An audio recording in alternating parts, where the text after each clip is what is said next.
नमस्कार साथियों, आज के अंक में आपका स्वागत है। मैं दिलबाग सिंह धनखड़। सर्वप्रथम आप सभी को होली की हार्दिक शुभकामनाएं। होली का रंगों का त्यौहार आप सबके घर में खुशियाँ लाए, हर्षोल्लास लाए और सब अपने प्यार मोहब्बत से अपने होली के त्यौहार को मनाएं। घर में मिठाई और एक दूसरे को आना जाना, जो इस त्यौहार की विशेषता होती है, रंग लगाए जाते हैं, वो बड़ी धूमधाम से मनाया जाए। जैसे आप सबको पता है, होली का त्यौहार जो है 3 चरणों में मनाया जाता है। पहला चरण जो होता है होली पूजन का होता है। सुबह के समय जो है महिलाएं, हमारी माता बहन बेटियां होली पूजन होता है और शाम को होली का दहन होता है। उसमें भी काफ़ी गांव के लोग, आसपास के लोग इकट्ठे होकर के, समाज के, कॉलोनी के लोग इकट्ठे करके होली का दहन होता है और एक खुशी का प्रतीक, यानी कि बुराई पर अच्छाई की जीत का एक प्रतीक में ये होली का त्यौहार जो दहन किया जाता है। आप सबको पता होगा भगवान प्रहलाद की जो एक कहानी है होली का, वो किस तरह से इसमें होली का दहन हो गई थी, चिता के अंदर, आग के अंदर जल गई थी। तब से होलिका का त्यौहार हमारा बनता आ रहा है। और अगले दिन रंगों का त्यौहार होता है। जो विशेषतः जो होली का त्यौहार होता है वो रंगों का त्यौहार होता है। आप सबको पता है कि होली दहन से अगले दिन रंगों का त्यौहार होता है। कई जगह इसको धुलंडी कहते हैं, कई जगह रंग का दिन भी बोलते हैं। यानी कि इस दिन आपस में आप देखेंगे कि चारों तरफ आपको रंग ही रंग दिखाई देते हैं। अपने सब परिवार, घर पर, आसपास के गांव में, समाज में, कॉलोनी में सब एक दूसरे को रंग लगाते हैं, खुशियां मनाते हैं, घरों में मिठाइयाँ बनाते हैं, एक दूसरे को मिठाइयाँ बांटते हैं और एक दूसरे लोगों से संपर्क करते हैं। लोग अपने पुराने कोई छोटा मोटा वाद विवाद होता है, गिला शिकवा होता है, उसको भूलकर भी एक दूसरे के गले लगते हैं। तो होली का त्यौहार एक तरह से गले मिलने का त्यौहार है और अपने जो पुराने विवादों को छोड़कर नई खुशियों के साथ इसको मनाने का एक त्यौहार है। तो होली का त्यौहार, मुझे परमपिता परमात्मा से ये प्रार्थना है कि सभी का होली का त्यौहार बड़ी अच्छी तरह से धूमधाम से मनाएं। लेकिन मेरी थोड़ी सी आशंका, सभी की आशंका है कि संभल में इस समय थोड़ा होली के त्यौहार पर, रंग के त्यौहार पर खासकर एक थोड़ा सा विवाद देखने को मिल रहा है। लेकिन मुझे लगता है कि वहाँ जो योगी जी का शासन है, प्रशासन है, बहुत अच्छी तरह से, वहाँ का पुलिस प्रशासन भी बहुत अच्छी तरह से इस समस्या को समाधान करेगा। और वहाँ के लोगों में भी अब थोड़ी सी वो है कि हमें अपने एरिया में कोई दंगा फसाद कुछ नहीं करना है। लोग भी वहाँ, मुझे लगता है, बड़ा शांति प्रिय तरीके से होली के त्यौहार को भी मनाएंगे और साथ में जो जुम्मा का एक नमाज होती है दिन में, उसका भी सही तरह से मुझे लगता है निवारण हो जाएगा। तो होलिका का त्यौहार है, सब तरह चार तरफ खुशी का माहौल होना चाहिए। मेरी परमात्मा से यही प्रार्थना है, कहीं से किसी भी तरह की कोई अप्रिय घटना ना हो। क्योंकि त्यौहार के दिन किसी घर में कोई मातम बन जाए या कोई और घटना हो जाए तो वो थोड़ा सा बहुत बुरा होता है। वो हमेशा आदमी उसको भूल नहीं पाता। जब भी होली का त्यौहार आता है उस तरह की उसकी बातें उनको हमेशा याद आती हैं। खैर, होली का त्यौहार, मुझे लगता है, प्रार्थना है मेरी परमपिता परमात्मा से सही तरह से निमट जाएगा। अब हम बात कर लेते हैं आज के विषय पर। आज का जो हमारा विषय है, जो पाकिस्तान के अंदर बलोचिस्तान में वहाँ के जो बलोच के जो BLA है, बलोच लिबरेशन आर्मी, उन्होंने जो एक वहाँ की ट्रेन को हाईजैक किया। और वहाँ उसमें करीब 500 लोग थे। उनमें से कुछ को छोड़ दिया, कुछ सैनिकों को मार दिया। घटना बहुत बड़ी है। यानी कि ट्रेन को हाईजैक करना, ये घटना कोई छोटी नहीं होती है, ये बहुत बड़ी घटना होती है। तो इस तरह से आप देखेंगे कि पाकिस्तान के अंदर आप कहीं भी किसी भी कोने में चले जाएंगे, कोई शांति नहीं है। पाकिस्तान का जो हाल बिल्कुल इतना बद से बदतर होता जा रहा है कि वहाँ के नागरिकों को एक एक चीज़ इतनी महंगी मिल रही है और वहाँ जान माल की कोई सुरक्षा की गारंटी है ही नहीं। तो पाकिस्तान का ये हाल क्यों हो रहा है? पाकिस्तान का हाल ये इसलिए हो रहा है कि मैं तो सिर्फ एक ही बात मानता हूँ, आप लोग भी इस बात से सहमत होंगे, कि किसी भी देश को, यानी कि भूभाग पे कोई लोग आगे बसा लें, उस पर कब्जा कर लें, वो एक देश नहीं हो सकता। देश जब तक नहीं हो सकता जब तक वहाँ के लोगों को, रहने वालों के लोगों की उस जमीन के साथ, उस भूभाग के साथ मन से, श्रद्धा से वे ना जुड़े हों। कब्जा करने से कोई उसमें एक अपनत्व की भावना नहीं आती है।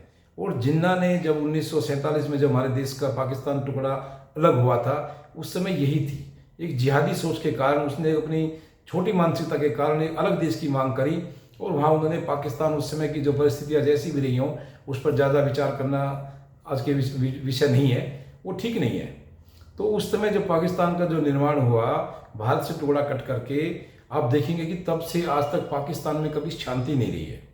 क्योंकि जिन्ना की तो जो एक इच्छा थी वो पूर्ति हो गई, लेकिन वहाँ के नागरिकों को आज तक भी उस अभिशाप से मुक्ति नहीं मिली है।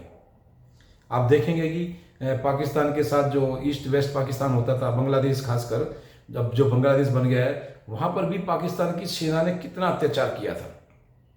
जब उस समय की हमारी देश की प्रधानमंत्री इंदिरा गांधी ने 1971 में वहाँ इंटरफियर करके वहाँ के जो बांग्लादेश को पाकिस्तान से अलग कराया, यानी कि इस समय आप देखेंगे पाकिस्तान के 2 टुकड़े पहले ही हो चुके हैं। पाकिस्तान का एक बहुत बड़ा हिस्सा पश्चिमी बांग्लादेश के रूप में 1971 में अलग हो गया था और आज तक भी उनका आपस में कोई ज़्यादा विशेष संबंध नहीं है।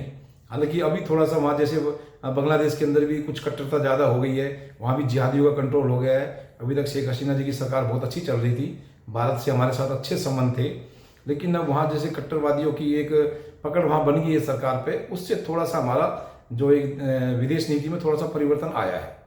लेकिन मैं कह रहा था कि किसी भी देश पे कब्जा करने से या एक अलग देश बनाने से कभी उस देश में शांति क्यों नहीं रह सकती, कि जब तक लोगों का एक भाव नहीं जुड़ेगा। अब पाकिस्तान के अंदर अब देखेंगे आपकी बलोचिस्तान, बलोच लोग हैं वो भी अलग वहाँ से एक देश की भी मांग कर रहे हैं और साथ में वो पाकिस्तान सरकार से बिल्कुल ही नाराज है। पाकिस्तान सरकार से इस कदर नाराज है क्योंकि वहाँ के जो बलोच का जो एरिया है उसमें पाकिस्तान ने कुछ भी खास काम नहीं किया। वहाँ के लोगों को शोषण बहुत ज़्यादा हो रहा है, वहाँ पर लोगों को अत्याचार किया जा रहा है। जैसे पाकिस्तान की आर्मी बांग्लादेश में अत्याचार करती थी, सेम उसी तरह का वहाँ भी उन्होंने पैटर्न शुरू कर दिया है। इसलिए बलूचिस्तान के जो लिबरेशन आर्मी है उन्होंने अपना एक कड़ा रूप दिखाना शुरू कर दिया है। अभी एक वहाँ देखा होगा कि आपने पूरी एक ट्रेन को हाईजैक कर लिया, ट्रेन को पूरा कब्जा कर लिया, पटरियाँ उखाड़ दी और करीब 500 लोगों की वहाँ जान आफत में आ गई। अब बताइए जो नेता होते हैं, जो बड़े अधिकारी हैं, उन पर क्या फर्क पड़ा, लेकिन दिक्कत में कौन आए, वो 500 लोग जो उसमें सवारी थे, सफ़र कर रहे थे। हालांकि जो बलूचिस्तान जो आर्मी है BLA, उनका मेन टारगेट वहाँ की आर्मी पर होता है, वहाँ के नागरिकों को वो कुछ नहीं कहते। उन्होंने सबसे पहले बुजुर्गों को, महिलाओं को, बच्चों को रिहा कर दिया था और उन्होंने कोई भी डिमांड नहीं की। इससे साफ लगता है कि वे लोग आतंकवादी नहीं है, जैसे पाकिस्तान बोलते हैं, वे आतंकवादी नहीं है, वो स्वतंत्रता सेनानी है। वो अपने देश की आज़ादी की लड़ाई के लिए लड़ रहे हैं। जैसे हमारे देश के भी काफ़ी लोगों ने शहादत दी थी जब हमारे देश को आज़ाद कराया था अंग्रेज़ों से। उस समय अंग्रेज भी हमारे लिए ऐसे ही शब्दों का इस्तेमाल करते होंगे, लेकिन असली वो स्वतंत्रता सेनानी थे जिन्होंने देश को आज़ाद कराया। सेम यही घटना इस समय बलूचिस्तान के अंदर हो रही है और वहाँ के लोग भी अब पाकिस्तान के जो जुल्मों से अलग निकलना चाहते हैं, हटना चाहते हैं, क्योंकि बलूचिस्तान के अंदर काफ़ी घनी संपदा भी है और वहाँ की जो पाकिस्तान सरकार है या चाइना के साथ मिलकर वहाँ के खनिजों का वो बहुत बुरी तरह से दोहन कर रहे हैं। वहाँ के नागरिकों का बहुत शोषण हो रहा है। और एक बात और भी है वहाँ कि वहाँ की आर्मी किसी भी घर में घुसती है और वहाँ से किसी भी युवक को उठा के ले जाती है। सबसे जो बुराई का काम हो वहाँ ये हो रहा है कि किसी भी युवक को वहाँ से घर से उठाते हैं वहाँ की पाकिस्तान की आर्मी ISI, और उस युवक का कभी परिवार को, घर के सदस्यों को, किसी को नहीं पता होता कि वो कहाँ ले जाते हैं, क्या करते हैं, मारते हैं, क्या करते हैं। यानी कि कई हजार, लाखों की तादाद में ऐसे वाहनों से युवक उठाए हैं पाकिस्तानी आर्मी ने और आज तक उनका कोई अता पता नहीं है। वहाँ के लोग पूछते हैं, बताते हैं, कहते हैं हमारे भाई परिवार के सदस्यों का क्या हुआ, तो वहाँ की आर्मी साफ मना कर देती है, हमें कुछ नहीं पता, उस समय कोई दूसरी यूनिट थी, उनको पता होगा। यानी कि इस तरह से लोगों के साथ एक बहुत बड़ा वहाँ अत्याचार हो रहा है। अब इस समय बिल्कुल पाकिस्तान की जो एक हालत हो गई है, वहाँ से बलूचिस्तान बिल्कुल अलग हटने को तैयार बैठा है। यानी कि आप इस समय ये देख सकते हैं कि पाकिस्तान के चारों तरफ जो है ऐसी जो घटनाएं घट रही है कि कुछ पाकिस्तान का जो वजूद शायद मुझे लगता है धीरे धीरे काफ़ी छोटा हो जाएगा। और जो हमारे देश के अंदर भी काफ़ी जो पाकिस्तान को बहुत ज़्यादा पसंद करते हैं उनके लिए भी एक बड़ी समस्या होगी, वो किस पाकिस्तान के टुकड़े को पसंद करेंगे और किसके लिए वो ज़्यादा अपना वो प्यार दिखाएंगे। हालांकि ऐसा नहीं होना चाहिए। हमारे देश का पाकिस्तान से कोई मतलब नहीं होना चाहिए, हमारे नागरिकों का पाकिस्तान से कोई रिलेशन नहीं होना चाहिए। उनको अपने देश के, हमारे भारत के बारे में सोचना चाहिए। लेकिन कुछ कट्टरवादी हैं, कुछ जिहादी सोच के लोग हैं, वो आज भी पाकिस्तान के बारे में सोचते हैं। तो इनके लिए बहुत बड़ी समस्या आने वाली है कि पाकिस्तान के कौन से टुकड़े को वो प्यार करेंगे, क्योंकि पाकिस्तान जो है मुख्यतः 4 प्रांतों का बना हुआ है। 4 राज्य पाकिस्तान के अंदर है, पंजाब, सिंध और बलूचिस्तान और खैबर पख्तून। तो इस समय आप देखेंगे कि खैबर पख्तून के अंदर भी और बलूचिस्तान के अंदर भी बहुत बड़ी एक मुहिम चली हुई है।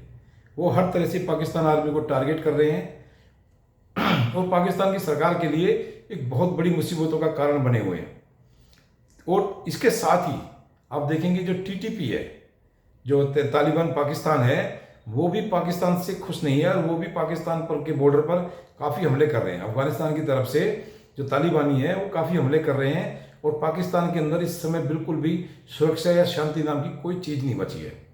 आर्थिक स्थिति तो उनकी बहुत पहले खराब हो गई थी और अब उनके जो नागरिकों की जान की भी कोई वहाँ सुरक्षा नहीं है, कहीं से भी कुछ भी हमला हो सकता है।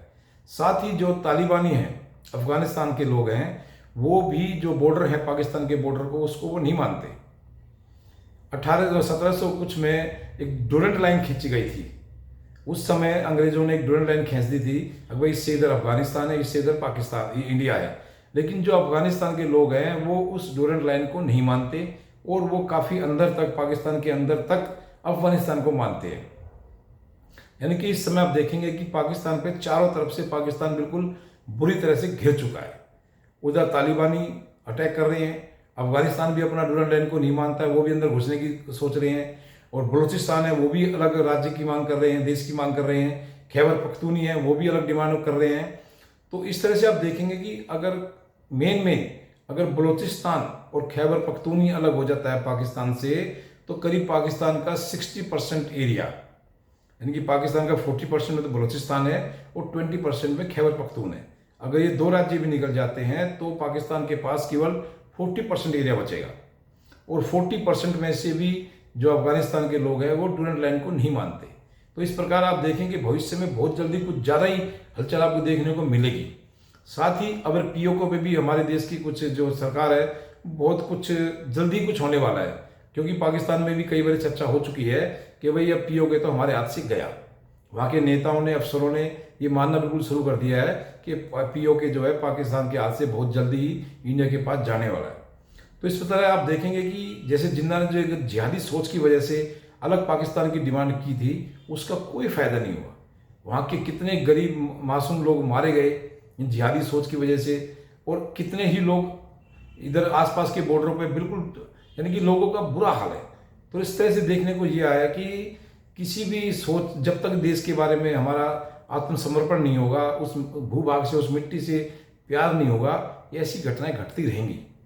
तो पाकिस्तान जो एक जो छोटी इच्छा के कारण जिन्ना ने बनाया था, आज पूरा पाकिस्तान उसको झेल रहा है। और आने वाले समय में देखेंगे पाकिस्तान के अंदर और भी ज़्यादा बुरा हाल होगा, क्योंकि पाकिस्तान चारों तरफ से ऐसा घिरता जा रहा है, उसके इतने छोटे छोटे टुकड़े हो जाएंगे कि पाकिस्तान, मुझे लगता है कि उसको पाकिस्तान कहना भी शायद मुश्किल हो जाएगा।